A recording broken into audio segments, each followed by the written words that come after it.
welcome to this panel.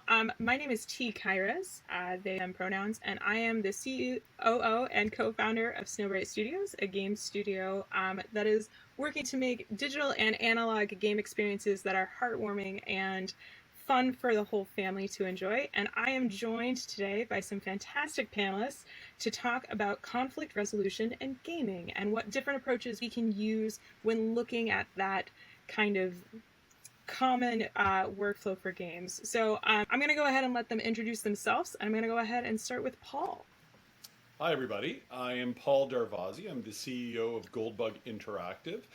We are a studio that creates games for learning. We work with cultural institutions. We're very passionate about social justice issues, and we create a variety of different games, digital and non-digital, as well as multimedia. I am also a lecturer at the University of Toronto. I lecture in their education department, particularly in the realm of social media, games, and learning, and it is an incredible privilege to be here today. Awesome. Thank you, Paul. Next up, why don't we jump to Lily? Hello, I'm Lily, she, her pronouns, and I currently work at Night Kitchen Interactive, which makes interactive digital experiences for cultural institutions. So similar work, but more, touchscreens and websites and that kind of thing. I came to Games for Change as a starry-eyed student that was just so impressed by their vision, and it was my immense pleasure to work on Resilience, which won the Games for Change award in 2020, the Best Student Game Award, which was absolutely wonderful and an amazing experience. Fantastic. Awesome. I haven't played that one yet, but it's on my list. Fantastic. All right, and then Sen.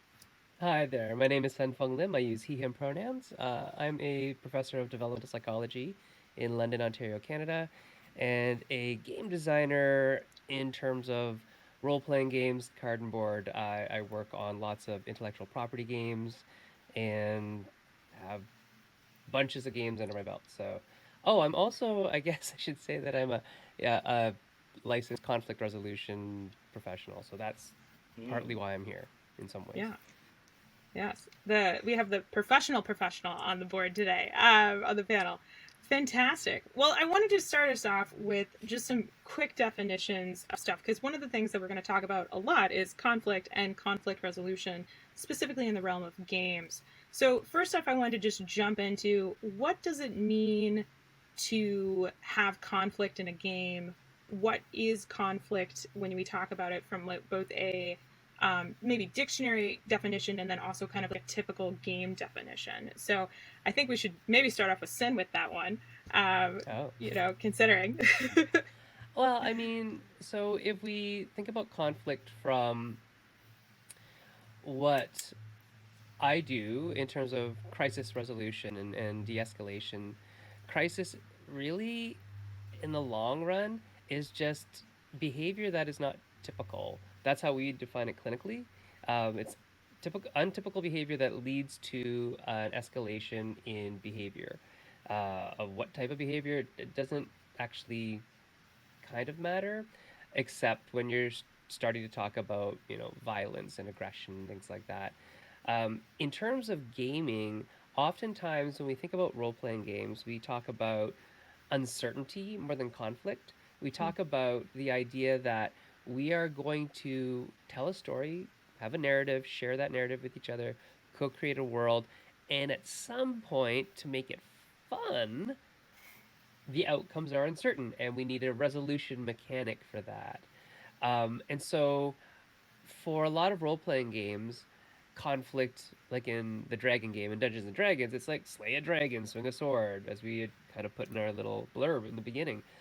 But in other games, like let's say Masked, which is a role playing game about being teenage superheroes, conflict can be things like punching a supervillain in the face, or it can be I'm having a real hard time working as a teammate with that person over there who is, trying to belittle me or something like that. So there's all sorts of interpersonal conflict and that type of stuff as well. So it isn't always violence, and we tend to, in games, for some reason, trend towards violence as a setting, as a thing that needs to be resolved and as a source of conflict in general. So I tend to actually move away from that in games. I hope anyway. Um, we always end up there somehow, though. So Yeah, yeah. Well, and so you brought up an interesting point where we talked about conflict, and then you went into the definition of crisis, which is the untypical behavior that leads to some sort of escalation. And so, oftentimes, you mentioned that that can lead to conflict in that mindset of violence. But I'm wondering if there's any additional conflicts or examples of conflicts that you can think of, or somebody else on the panel can think of, for examples in games of different ways to do conflicts. So you mentioned one which was interpersonal. I don't know, Lily, if you have another example. I'm going to mute because puppy. Yeah, so I mean, I can talk a little bit about the game that I worked on for Games for Change, which is certainly not the only example of a non-violent, conflict-oriented video game. In the game I worked on, we were trying to be educational and raise awareness for refugees in refugee camps. And so you play as the manager of the refugee camp, sort of the constructor and planner, if you will. So your task, your challenge in the game is to keep as many people alive as you can, is to care for the people within your camp as best you can. And there's no, I think there's some very, very, like, cornerstone research that I always come back to in games, which is Will Wright's possibility spaces. Like, what is the possibility space of this game? What's the range of actions that are possible, and how can players engage with them? And sort of what's within the possibility space is being neglectful of the refugees within your care. But the challenge of the game and the actions you can take are those of care, building facilities, talking to them, which is, I think, a way to reframe that narrative, which is so typically when we talk about refugees, we talk about war. And I really wanted to make a game that put the player in a caring position. So yeah, that was one of many, many good examples. I think, when thinking about nonviolent games during quarantine, I think everybody came to, like, Animal Crossing, which is a game about, like, collecting and organizing and, just kind of living in a space, and was, like, this wonderful escapist thing for us all. And that's another example of a game where, like, there is no really possibility space for violence. Like, I double checked, and the only thing you can really do is hit villagers on the head with a bug net. Then they'll get annoyed with you. So yeah, I think, it really comes down to possibility space and what you can and can't do in the game, and what the game rewards you for doing and not doing. Interesting, yeah. Paul, I want to switch to you and see, on the topic and mindful of what games reward you for doing and don't reward you for doing in that conflict, or in resolving and motivating players to progress the story and engage with the game and have experiences. Is there any examples of games that you can think of that have conflict, or encourage players to do ways and do things in ways that don't inevitably lead to violence? So it's really interesting, because as you're speaking, I begin to think, what is the difference between conflict and a challenge, right? Because we start thinking about, in a very strict sense, conflict as a type of opposition, a clash of some sort. And we see challenge as an obstacle to be overcome. And I firmly believe, and this is a philosophical discussion that we're not going to get too deeply into, but I think you need a version of that for the game to be engaging. Right? You need that friction. And the reason I believe that, and I think it works not just in games, but in all narratives, all types of fiction, is that I think it really embodies the human condition. I would argue that from birth, we are in a perpetual state of conflict. The fact of being a subject in an objective world, we're negotiating reality from the moment we're born, which constitutes a perpetual type of conflict, for lack of a better word. Even when everything is going swimmingly well, you're still in some way always processing, adapting, thinking, So I feel that whenever we turn to our exterior forms of media or entertainment, whatever they may be, we look to see that conflict mirrored in the way that we encounter that.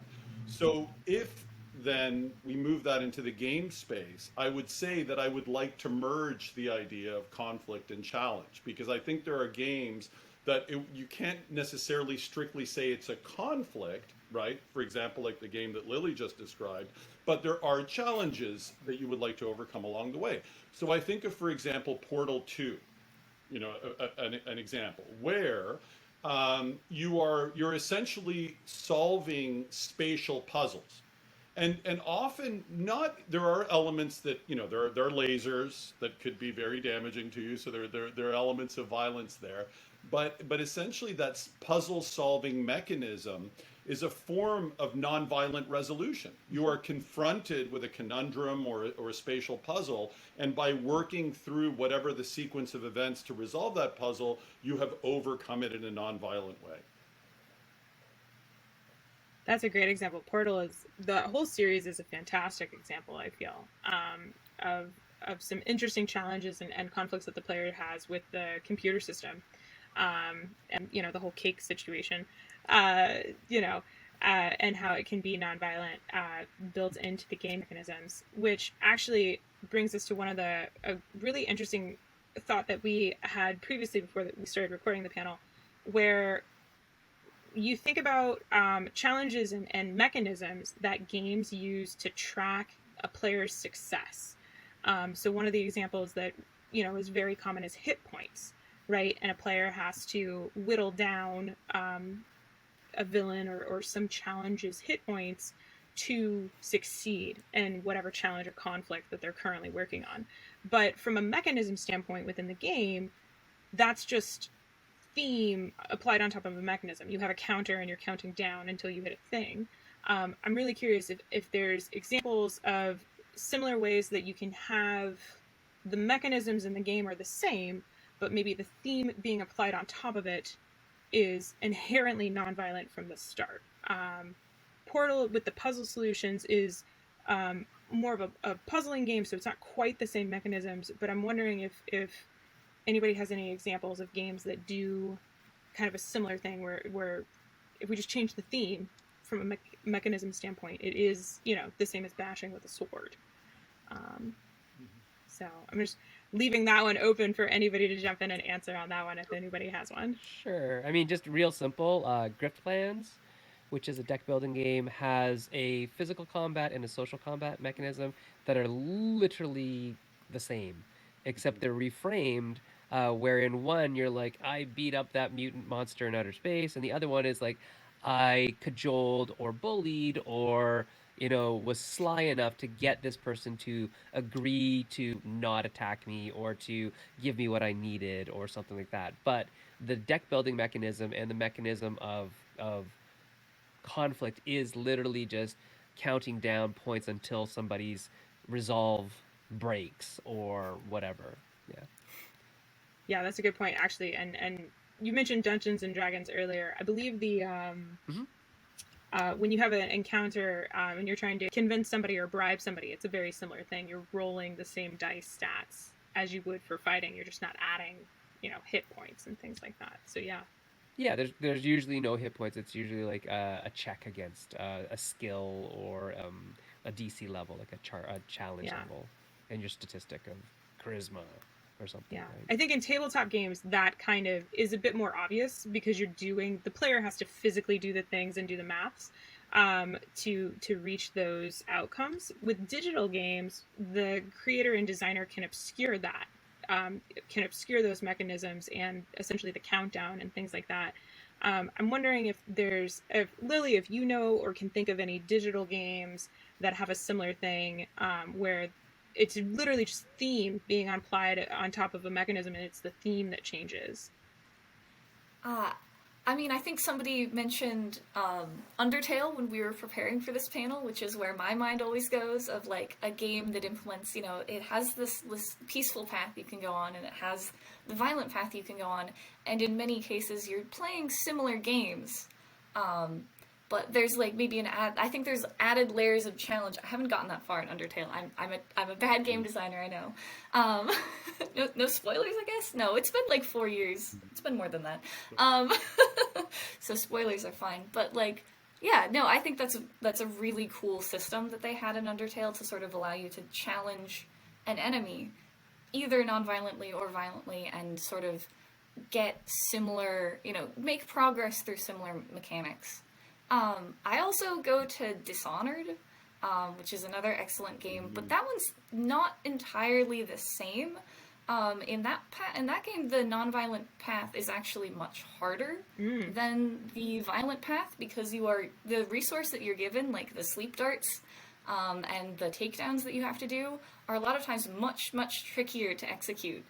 You only get like 4 sleep darts per mission, and so your resources and your options are much, much smaller, and you have to do things in a much more like perfect way to get through all the levels in a... But it's so much more satisfying. Yeah, exactly. So, in that game they actually sort of said, if you're a player who really likes the challenge of, having to do things really precisely, having to really plan ahead, and having to really execute your plan flawlessly, then the non-violent route is actually a more satisfying, more challenging route. Whereas I think, you can kind of find the flip side of that in Dungeons & Dragons, where the mechanics for combat... I love Dungeons & Dragons. I play a ton of Pathfinder 2nd Edition. But the mechanics for combat, because it came from wargaming, in its infancy, are so much more fleshed out, and all of your abilities there are so much cooler, that, the desire to slant towards violence and just be like, alright, I'll just hit him, like, no need to talk.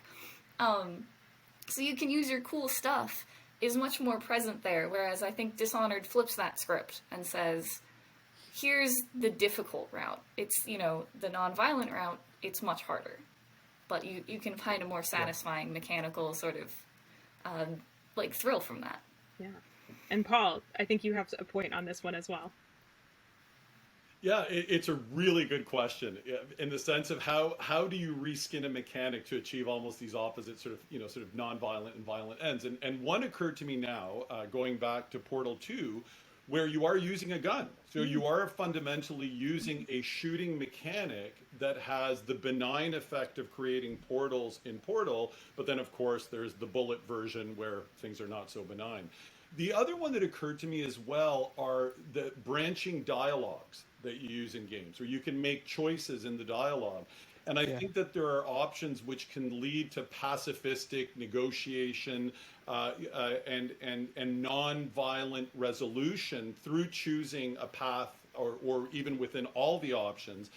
But similarly, you can find the avenue to violence, or even the kinds of language or confrontation that you create through the dialogue is a violence in and of itself. It doesn't have to be, shooting and blood violence. It could just be a violence in terms of aggression or threats or that type of thing. So I think it's the same mechanic that can be used to two different ends.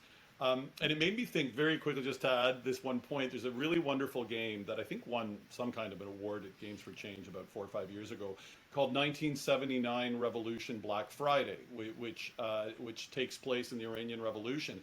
And there's a particular point where the character has this path where he can choose a violent or non-violent response, and it's just sort of an interesting use of that dialogue structure. Yeah, and I'm seeing that more, I feel, in games where dialogue structures, as games can allow for more complicated and involved dialogue, scripts and trees, just because the gaming systems and hardwares can, of course, they have more memory and can handle more. I think that you're seeing a lot more games implement options of that kind of type.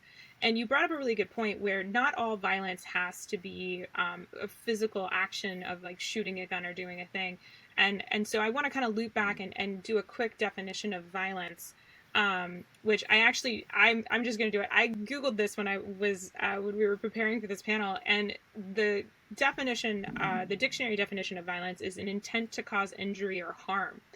And so if you think about that with some of these dialogue options or some of these thematic things that are happening in games, sometimes the violence can just be an emotional intent to cause harm, or emotional harm.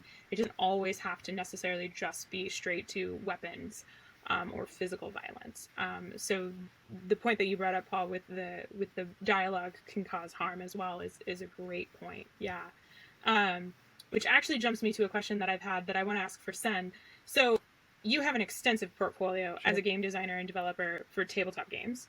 I think, according to the one website, you're up to like 57 titles with credit. So I don't know how many you actually have. But how does creating a gaming experience for in-person gaming, where players are going to be sitting around a table together, influence your decision on how conflict will be handled within that game versus, say, a digital That's a great implementation question. where people might be through a screen? Yeah, so I think, a lot of people who are into specifically role-playing games and whatnot are very, very aware of, even if they don't know that it's called this, they're very aware of, the magic circle that exists around the table in terms of like Huizinger's idea of you've entered this compact with everybody at the table that what happens at the table is not about you, it's about your characters. And when we leave, we're going to leave those characters and the feelings they had behind, and we're not going to take it personally. And now, I mean, some people do, but most of the people who are playing at least start off with this idea that if this is for me, I have to be able to dissociate myself later from the things that happened at the table. And the things at the table were for the game and for the story and the narratology of it all. Um, so when we're designing for in-person gaming where everybody's present around the table, we really actually start that off at the beginning with what we call calibration tools. And calibration tools are things like X cards, O cards, start, stop, things like that, where we're using tools to ensure that everybody at the table is kind of roughly at the same level in terms of all of the content that's happening. Because when we're writing games and adventures and modules and whatnot, we can't actually control for anything that people say or do at the table. Who controls that? The table controls that, and the table should dictate that from the get-go. So it's just like on first day of class, I put up a slide and I ask the students, what do you expect out of a teacher? And then I show them, okay, that's our relationship then. At a game table, I would say, what are the lines and veils? And lines and veils are hard stops, like lines in the sand. We do not cross that line. And a veil is something that we can talk about, but we're going to fade it to black. We're not going to describe every intimate moment in a love scene and people are like, yeah, let's not talk about sex. That's a veil. We know what happens in the world. Let's just not talk about it. But a line, maybe for me, might be something like, I today really don't want to talk anything about, violence that's based on identity. So we're not going to have any identity-based violence in today's game, and hopefully, not any later. But today specifically, I'm very sensitive to that. Let's not deal with that. And the idea of safety versus calibration is a big kind of semantic one. They used to be called safety tools in the industry. And that led to the people who oppose these. I'm not sure why they oppose them, but they oppose because our game is safe. They would say, our game is very safe. It's like, okay, let's call them calibration tools because that's really what it is. It's about tuning the table to the feelings and needs of the participants of the table who are ostensibly more important than the game because they create the game, right? And their feelings and safety, or their level of engagement in the game is very important. And the other thing, just as a sub note, is that even if you know your table really well, I've been playing in a masks campaign for 2 years now, ever since the pandemic started. And I know the people very well, but we always kind of every now and then have a recalibration just to make sure that there's no new lines, no new veils, no new issues that have popped up. Or if there are, we'll write them down. We'll take them into account. Why? Because I don't know what these people do. They're my friends, but I still don't know what they do 6 days out of the week. I know what they do on that one day. They play masks with me, and we have a good time. But the reason why we have a good time is because I, as the GM, take the time to calibrate the table like on a monthly basis. So I think that's how we do it in role playing games specifically. Is that we're not going to be able to in the content we provide.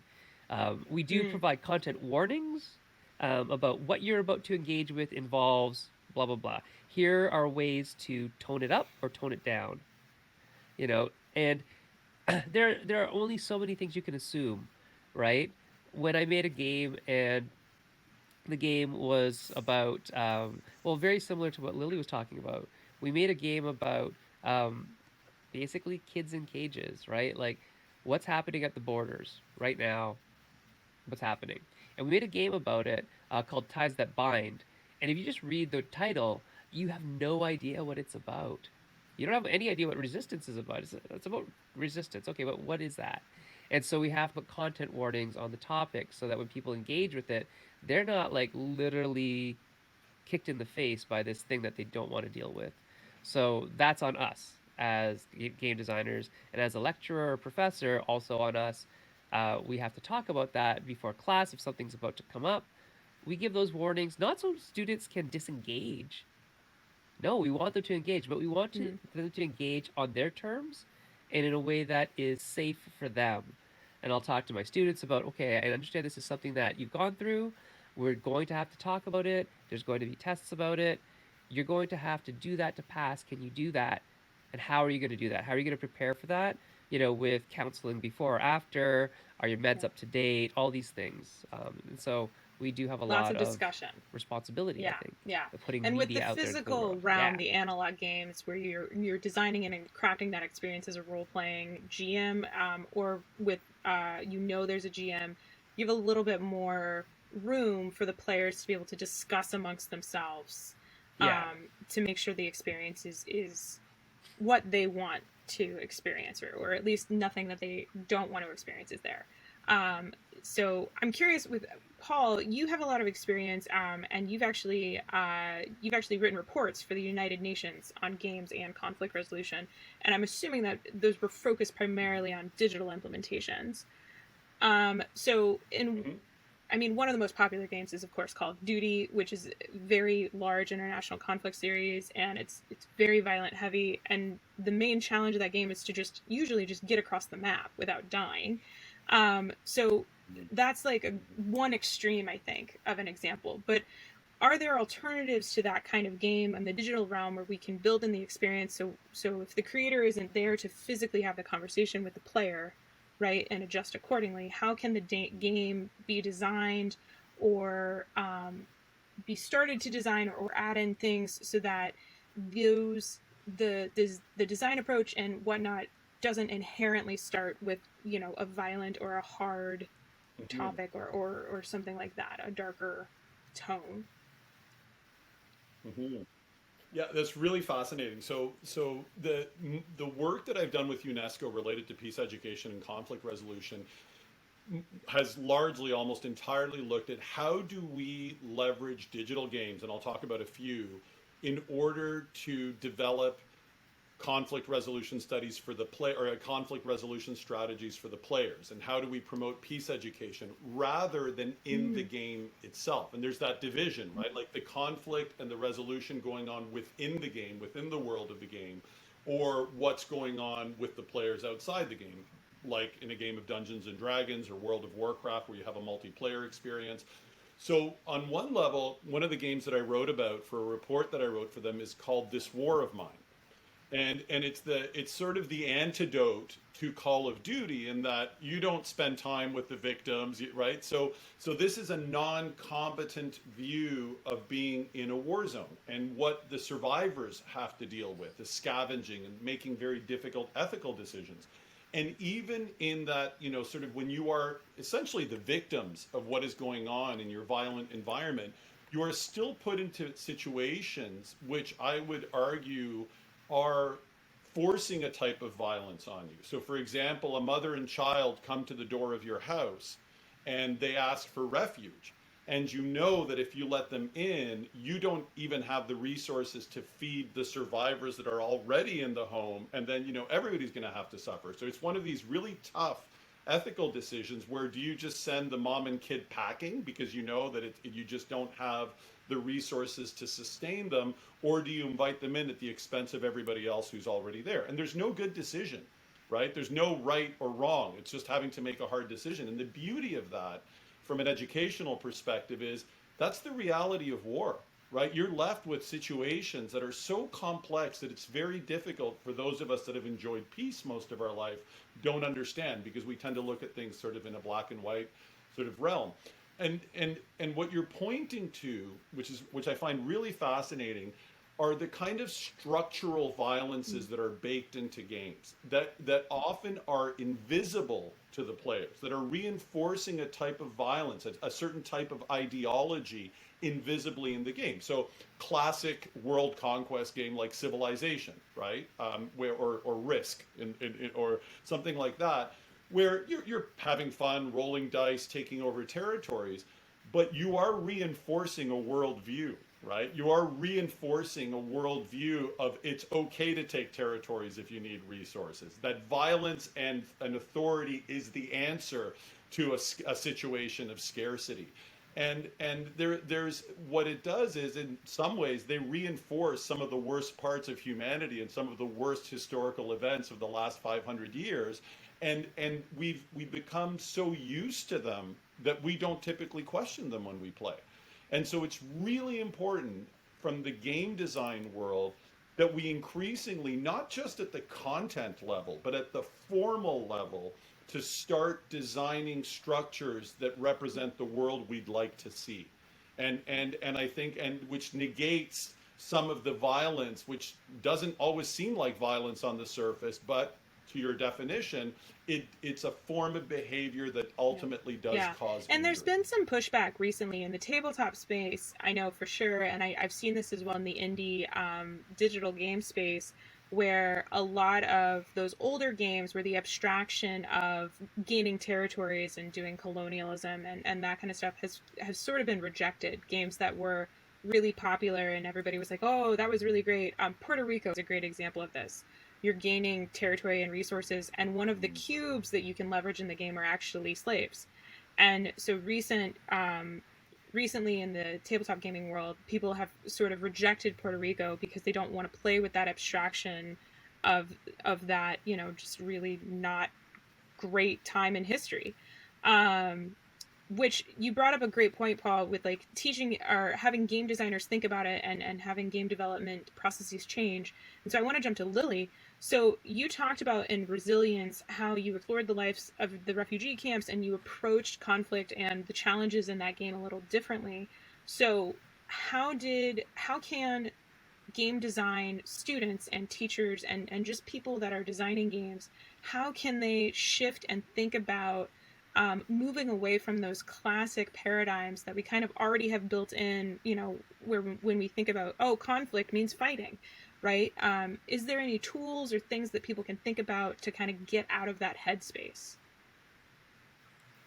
Yeah, I think that's a really good question. I think there's a lot that can be said for, like, new forms of genre that are forming in game, like especially indie game spaces, where they are very much attempting to sort of flip the script on traditional sort of, this is the genre, kind of like, what everybody knows a team-based shooter, everybody knows sort of an arcade hack and slash, and what does it mean to sort of flip those on their script, and explore what that means. And sometimes it is about, keeping the violence in place, but making it more salient and more clear to the player, like, hey, maybe think about how you're not playing, the good guy.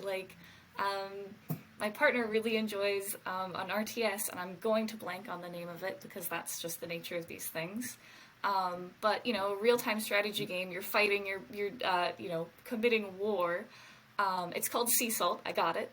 And you are a cultist of Cthulhu in that one, and you are, like, commanding the swarms of the ocean, and you are necessarily evil as you're, like, flattening the world. And there's this understanding in it that you are bad in an RTS, which is, I think, really fascinating and a really fun way to kind of flip a genre that is inherently about war. A real-time strategy game is about commanding troops and sending them all over the world, your little play area.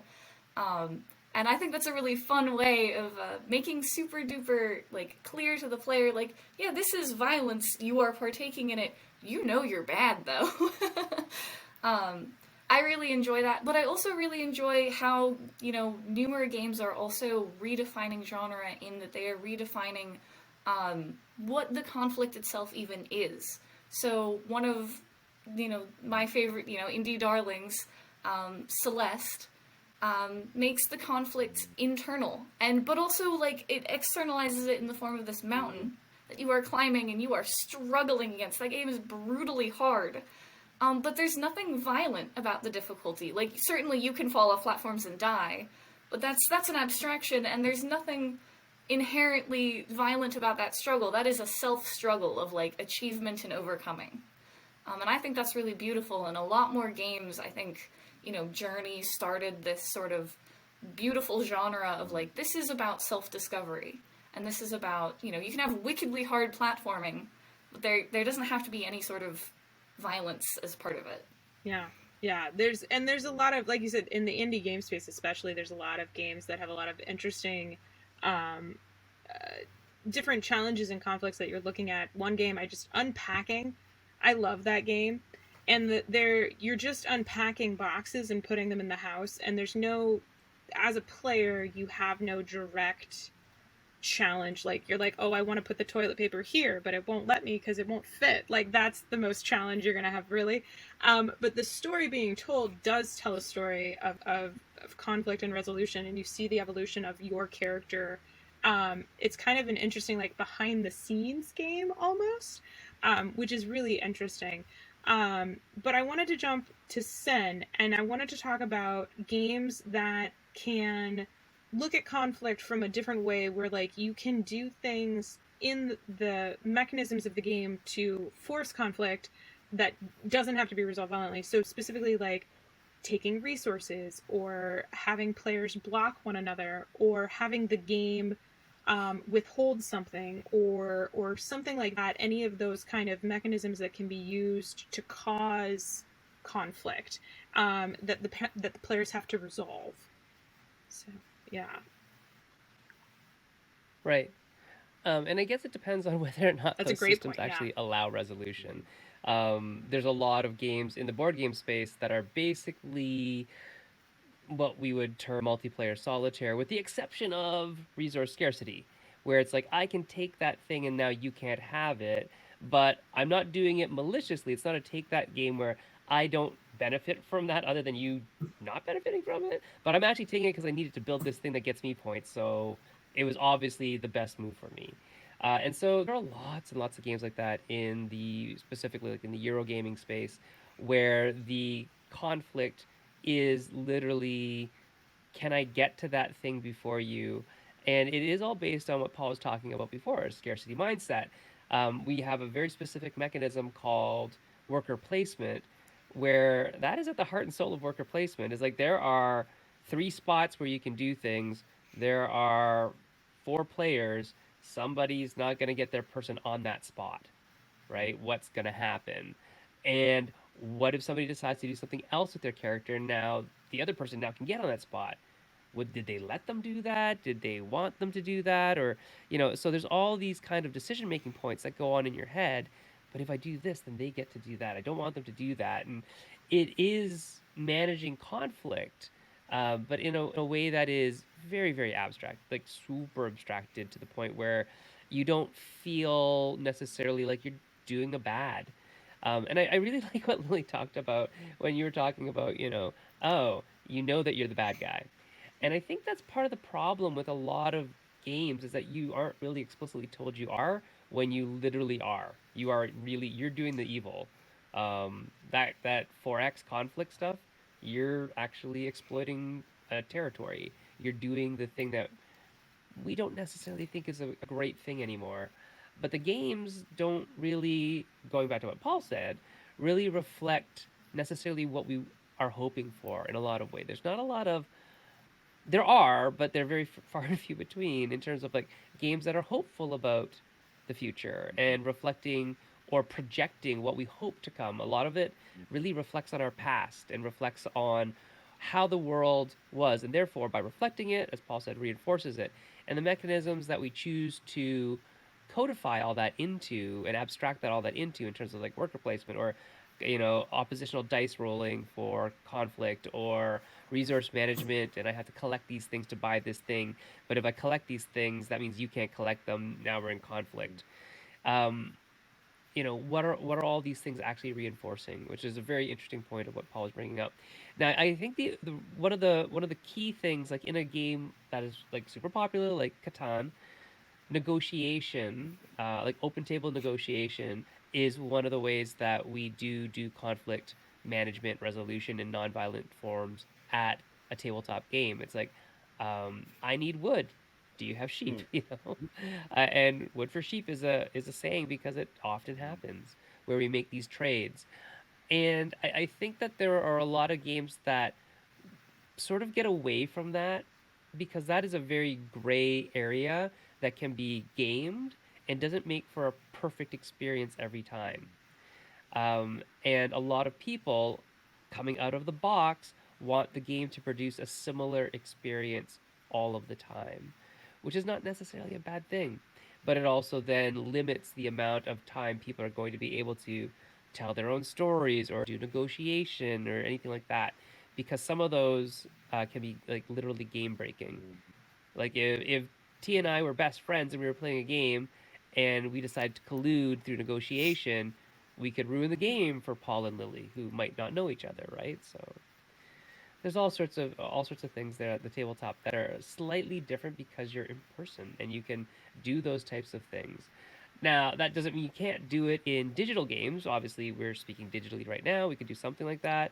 Or in games that, used to be play by email. Oh my gosh, I'm old. You could do that negotiation over email, and then it would still be kind of turn based. Like after each Yeah. cycle, we make a negotiation and we see what happens, and the We're getting outcome low on of time. that decision is played out, So yeah, the what you and can then we do with email again. physical players Yeah. when you have everybody at the table is a lot different. And I remember with open world MMORPGs, you saw a lot of people ended up working together for that kind of conflict resolution if the digital system allows it.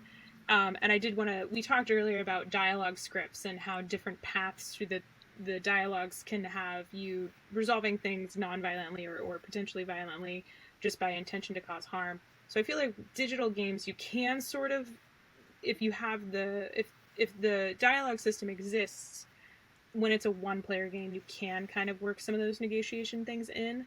Um, but we're low on time. I know we could go for a while more. I still had some questions and stuff we wanted to hit on, but I wanted to loop back to see if anybody had, especially Paul, if you had anything specifically when we're talking about digital games and working in conflict resolution options beyond just kind of a dialogue script for negotiation, if there is something that designers can look at implementing.